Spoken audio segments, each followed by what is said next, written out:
बोलते हैं मैं अगले साल लिया था 301 रुपया में 926 वेदांता का, तो अभी क्या रहू, आज तो 365 हो 465 हो गया, कल 505 चुके 465 टूट गया है। क्या करूं भैया 6 महीने के लिए, दिसंबर तक के लिए वेदांता राजेश जी? मुझे लगता है नीरज जी 500 के आसपास एक बड़ा सप्लाई है। अगर आप इवन मंथली चार्ट भी देखते हो तो 500 के आसपास बड़ा सप्लाई है। और सबसे बड़ी बात है कि वेदांता की जो रैली शुरू हुई थी ये करीबन 270 से शुरू हुई थी, इसको भी मत भूलिए। तो 270 से लेके जब 500 तक आता है तो ऑब्वियसली ओवरबॉट टेरिटरी है और यहाँ पे थोड़ा हल्का होगा। तो मुझे लगता है कि यहाँ पे एक बार के लिए अगर आपको एक पार्शियल प्रॉफिट भी करना है तो कर सकते हो। ये लेवल अच्छी है, ये जगह अच्छी है। प्रोबेबली मुझे लगता है कि यहाँ से थोड़ा करेक्ट होगा और 410 420 तक की का डिप इसमें पॉसिबल है। तो ओवरऑल मुझे लगता है मेटल सेक्टर में स्ट्रेंथ है, मैं मानता हूं, लेकिन ये अपने रेजिस्टेंस पे खड़ा है, ऐसा रेजिस्टेंस जहां पे प्रॉफिट टेकिंग लाजमी है।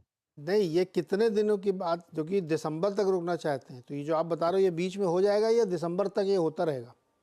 देखिए नीरज जी, जब तक हमें फ्रेश ब्रेकआउट नहीं मिलता, 500 के ऊपर नहीं मिलता, तब तक इसमें बड़ी तेजी नहीं होगी।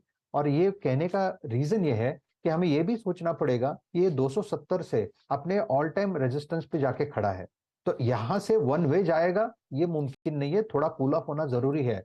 तो कूल ऑफ में चाहे तो आप री एंटर कर सकते हैं, लेकिन 500 के आसपास अगर आपको भाव मिले तो एक बार के लिए प्रॉफिट टेकिंग भी कर सकते हैं। 6 महीने का कालावधि है, उनके पास टाइम भी है, अगर करेक्शन भी मिलता है तो उसमें आप री एंटर कर सकते हो, ऐसी कोई दिक्कत वाली बात तो मुझे नहीं लगती। बट लेवल अच्छा है जहां पे अपन प्रॉफिट टेकिंग कर सकते हैं। ठीक है भाई मिथुन जी, 500 के आसपास प्रॉफिट बुक करिएगा, फिर नीचे आए तो री एंटर करिएगा। आपको इसी से दिल लग गया है आपका। तो अगला सवाल ध्रुमिल का, राजकोट गुजरात से। ध्रुमिल भाई सवाल पूछिए सर। हाँ सर, गुड मॉर्निंग। ये मेरे पास बजाज फाइनेंस फ्यूचर्स का मतलब 2 लॉट है 6964 की एवरेज पे, तो उसको अभी नेक्स्ट मंथ के लिए रोल कर सकते हैं या अभी एग्जिट लेना पड़ेगा? Bajaj finance 6964 2 lot, Rajesh ji roll over करें क्या, बढ़ाएं आगे इसको? देखिए चार्ट पे उतना प्रॉमिसिंग नहीं है। इनफैक्ट मुझे लगता है जब तक ये 6800 का लेवल नहीं निकालता तब तक इसमें बजाज फाइनेंस में बड़ा स्विंग नहीं आएगा। क्योंकि अगर आप इसका डेली चार्ट भी देखो तो पिछले कम से कम 10 ट्रेडिंग सेशन से ये बहुत रो के बढ़ रहा है। आप सॉरी लेकिन बहुत बहुत स्लो मूवर है। तो इसका सिंपल मतलब ये चार्ट पे यही दिखता है कि सप्लाई बहुत स्ट्रांग है, जो जो सेलिंग हैंड है वो बहुत स्ट्रांग है। तो मुझे लगता है 6800 इसके लिए एक आप कह सकते हैं कि मेक और ब्रेक लेवल है। जब तक ये लेवल नहीं निकलता तब तक बड़ी तेजी नहीं होगी।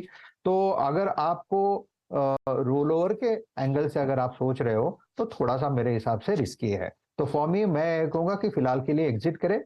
अगर इसमें ब्रेकआउट्स आता है तो जाके आप एंटर करें with a given stop loss. Okay, breakout आता तो ही एंटर करें, अदरवाइज मुश्किल होगी इसमें। अच्छा ये बताइए, इंडियन बैंक 586 कैसा लग रहा है चार्ट में?